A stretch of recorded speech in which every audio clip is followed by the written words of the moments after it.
The Hall of the Galactic Conquered was built to make newcomers feel small. Its ceiling curved like a night sky trapped in crystal, filled with slow-moving lights that were not stars but ancient symbols of power. The floor shifted beneath every step, adjusting gravity for dozens of species at once. Sound traveled differently here, soft and heavy, as if every word had to fight to exist. The human delegation stood near the edge. They were fewer than most. No glowing armor. No floating thrones, just dark uniforms, calm faces, and eyes that never stopped watching. Among them was Elias Wren. He was not tall. He did not look important. His hair was already turning gray even though he was not old. His posture was straight but not proud. He carried no visible weapon, no sign of rank that would impress the galaxy. He was a linguist. When humanity had first received the invitation to the conquered, many on Earth had celebrated. Others had feared it. But the leaders had agreed on one thing. They would send listeners before warriors. Elias had been chosen because he listened better than anyone. Now he stood under the weight of thousands of alien gazes. The session began with formal greetings. Species after species spoke in polished galactic common, their voices translated instantly into the minds of all present. Some were smooth and musical. Others sounded like grinding stone or flowing liquid. Each carried confidence built over centuries. When it was humanity's turn, the chamber dimmed slightly. A few delegates leaned forward with interest. Most did not. The alien princess sat at the center dais, elevated above all others. Her people had ruled a star empire long before humans learned fire. Her skin shimmered like pale metal under the light. Her eyes were sharp, ancient, and bored. She did not bother to look directly at the humans. Elias stepped forward when his name was announced. The translator field activated. He spoke. "Honored members of the conquered," he said, his voice steady but clearly human. "We thank you for allowing us to observe and learn." The effect was immediate. A ripple of sound spread through the hall, not anger, not surprise. Laughter. It began softly, like clicking, then grew louder. Some species laughed openly. Others expressed amusement through color shifts, light pulses, or vibrations. The reason was obvious. His accent. Galactic Common was designed to be neutral, but humans struggled with its deeper tones. Elias' pronunciation carried the weight of Earth, of gravity, of breath shaped by a single world. To ancient ears it sounded clumsy, rough, unrefined. The alien princess turned her head at last. She smiled. It was not kind. She spoke without activating the translator. Her voice flowed like a blade sliding from a sheath. The sound meant nothing to most of the chamber, but the intent was clear. Mockery. More laughter followed. Even some neutral delegates allowed it. The humans remained still. Their commander did not react. Their diplomats did not interrupt. Elias felt heat rise in his face, but he did not step back. He recognized the language. Not just recognized it, he understood it. It was old, older than galactic common, a layered tongue built on meaning rather than sound. A language designed to hide truth in poetry and ritual. A royal language, a hidden one, the kind that was never meant to be translated. The princess finished her sentence and leaned back, satisfied. To her, this was a small entertainment, a reminder of hierarchy. The laughter slowly faded. Silence returned. Elias lifted his head. The translator field still waited. He turned it off. Then he spoke again, not in galactic common. The first word cut through the chamber like a sudden absence of air. Every sound stopped. The lights dimmed, not by command, but because the systems hesitated, unsure how to respond to a signal they had not processed in centuries. The princess's smile vanished. Elias continued. His voice was calm, respectful, perfect in tone and rhythm. He spoke as if he had spoken this language all his life, as if it belonged in his mouth. The hidden tongue echoed across the hall. Some delegates felt something strange and cold move through their minds, even though they could not understand the words. Ancient languages carried weight. They bent attention. The princess stood. Slowly, her attendants froze, guards shifted but did not act.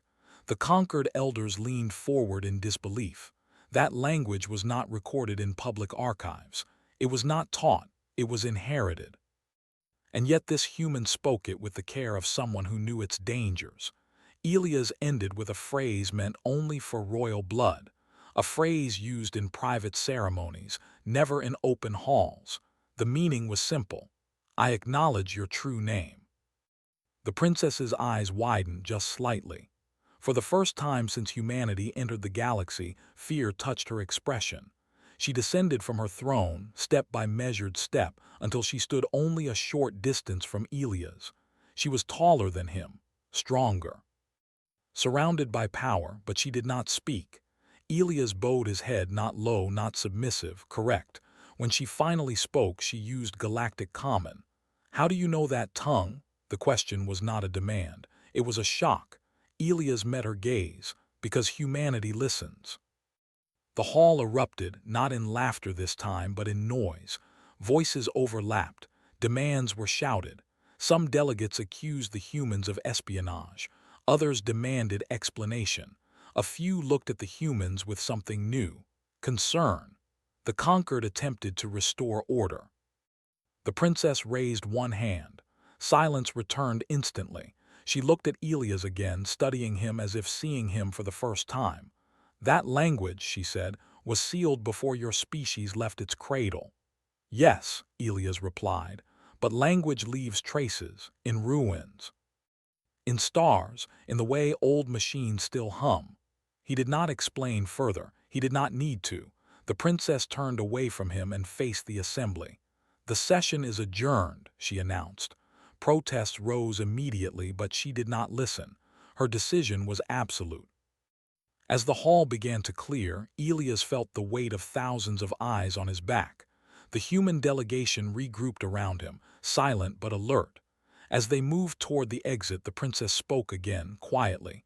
Human. Elias stopped. She approached him once more, this time without ceremony. You spoke a phrase meant for truth, she said. Do you understand what that invites? Yes, Elias answered. Conversation. Her gaze sharpened. Or war. Elias did not look away. Only if truth frightens you. For a long moment, the ancient ruler of stars stared at a man from a young world. Then she smiled again. This time there was no mockery in it. Be careful, listener, she said softly. Some doors stay closed for a reason. Elias inclined his head. Humans have always opened them anyway. As the humans left the hall, the conquered buzzed with unease, because the galaxy had just learned something it had never considered before. Humans were not loud. They were not ancient. They did not dominate with fleets or fear. They listened, and they remembered what the universe tried to forget. Far above the chamber, deep within sealed archives that had not been accessed in thousands of years, dormant systems flickered, reacting to a language they were never meant to hear again. And for the first time in a very long time, the galaxy felt watched. The chamber of the galactic conquered remained quiet long after the humans had left. That silence was not normal. Normally, after a dramatic session, the air would fill with arguments, threats, and secret messages sent across light years. But now many delegates stayed still, processing what they had witnessed. Ancient minds replayed the sound of a language they were never supposed to hear again. The alien princess returned to her throne, but she did not sit. Her hands were clenched at her sides. Her thoughts moved faster than starships. That human had spoken a sealed tongue. Not guessed, not imitated, spoken. That meant only one thing. Humanity had reached places the galaxy believed erased. She dismissed the remaining delegates with a sharp command. One by one they withdrew, some reluctantly, some with fear clear in their movements. When the hall was finally empty, only her closest advisors remained. Lock the chamber, she ordered. Energy fields sealed the space. Bring me everything we have on humans, she said. Everything. Old records, broken transmissions, even discarded signals. An advisor hesitated. Princess, those files were marked insignificant. Her eyes flashed. Nothing that speaks the first veiled tongue is insignificant. Far away, aboard the human diplomatic vessel, Elias sat alone in a small observation room. Stars stretched endlessly outside the viewport. He rested his hands on his knees, steadying his breath. Only now did the weight of what he had done settle into his chest. The human commander entered quietly and closed the door behind her. "You caused a disturbance," she said, not accusing, just stating a fact. "Yes," Elias replied. "You also may have saved us," she added. He looked up. "Or endangered us." She studied him for a moment. "You knew that language would shock them." "I knew it would stop them from laughing," Elias said softly. The commander nodded. "That may be enough." Before she could say more, an alert chimed. Incoming priority transmission. The source code made both of them freeze. Royal Channel. Elias was escorted back to the Concord faster than protocol allowed. No guards restrained him. No weapons were pointed. That more than anything made the situation feel dangerous. He was brought into a smaller chamber, older than the main hall. Its walls were etched with symbols worn smooth by time. The princess waited alone. This time, she did not sit on a throne. She stood at ground level, equal height with him. "You will speak freely here," she said. "No translators, no audience." Elias nodded. "How did your people learn the veiled tongue?" she asked. Elias chose his words carefully. "Humans are young. When we look at the universe, we know we are small, so we search for those who came before." The princess's expression tightened. "Many have searched." "Yes," Elias agreed. "But most search for power. We searched for understanding." He told her about the ruins. About drifting stations older than known empires. About dead worlds that still whispered through radiation patterns. About machines that repeated fragments of songs long after their creators vanished. Humans listened to those whispers. They built tools not to command but to decode. "We did not know the tongue was royal," Elias said. "We only knew it was important. It appeared whenever something was hidden on purpose."